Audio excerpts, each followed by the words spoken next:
ঠিক আমার রেখে যে কোথায় যায় কিছুই বুঝতে পারি না। খিদে থেকে পেট চিঁচি করছে। খিদের জ্বালায় আমি অস্থির হয়ে আছি, কোথাও খুঁজে পাচ্ছি না। মালিক কোথায় আছো, তাড়াতাড়ি দেখা দাও। এত ভিড়ভাট্টার মধ্যে আমি যেতেই পারবো না। দেখো না চারিদিকে কত জঞ্জাল আছে, সবাইকে জাম্পিং করে করে যেতে হবে, পারি নাকি আমি? এই তো সামনে দেখো একটা গাছের গুঁড়ি, আবার জাম্প মেরে যেতে হলো, আবার নিচে হতে হবে। ওরে বাবা ওরে, আবার জাম্প করলাম, আবার নিচে হয়ে যেতে হবে। এই যে কয়েনগুলো কালেক্ট করছি মালিক, তোমাকে দেবো, তাহলে তুমি খুশিই হবে।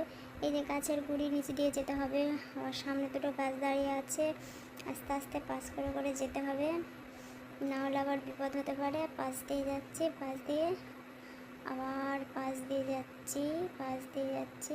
ওই সামনে এসে টমি, ওরে বাবা একটা চেয়ার দেখতে পেলাম, চেয়ারটা পাশ রেখে সামনে আবার পতাকা।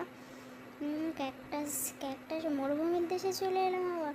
কোথা থেকে যে কোথায় আসি, ওরে বাবা চারিদিক দিয়ে তো পাথর পড়ছে, এটা যদি একটা যদি আমার মাথায় পড়ে আমি আর বাঁচবো না। আবার দেখতে পাচ্ছি চারিদিকে টিন দেওয়া, ওরে বাবা পাথর পড়ছে, পাশ কাটিয়ে যায়, পাশ কাটিয়ে যায়। চলন্ত গাড়ি আসছে কোথা থেকে, চলন্ত গাড়ি আসছে। আবার কি পড়লো যে ওপর থেকে একটা, এই দেখো গার্ড আছে সামনে, পাশ দিয়ে। হ্যাঁ কেমন গেলাম দেখো তোমরা, এবার দেখো না আমার ক্যালমাটা, ঠিক নিচে হয়ে চলে যাবো ভালি খেয়ে গিয়ে। এই একটা গাড়ি আছে, নিচে হয়ে গেলাম।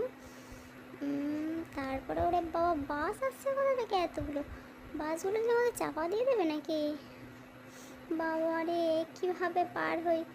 এই তো আর বাস নেই মনে হচ্ছে, পাশ দিয়ে চলে যায়। মালিককে দেখা হলে আমি আচ্ছা করে বকে দেবো। এই তো আমি গাড়িতে উঠে গেলাম, এই গাড়িতে করে যাবো, আর অসুবিধা নেই। এই চলন্ত গাড়িগুলো আবার আসছে, চারিদিক দিয়ে গাড়ি আসছে। এ কি, কোথায় খাদের মধ্যে পড়ে যাচ্ছি আমি? ওরে বাবা জাম্পিং করে করে যেতে হবে। মালিক তাড়াতাড়ি এসে বাঁচাও, বাঁচাও মালিক।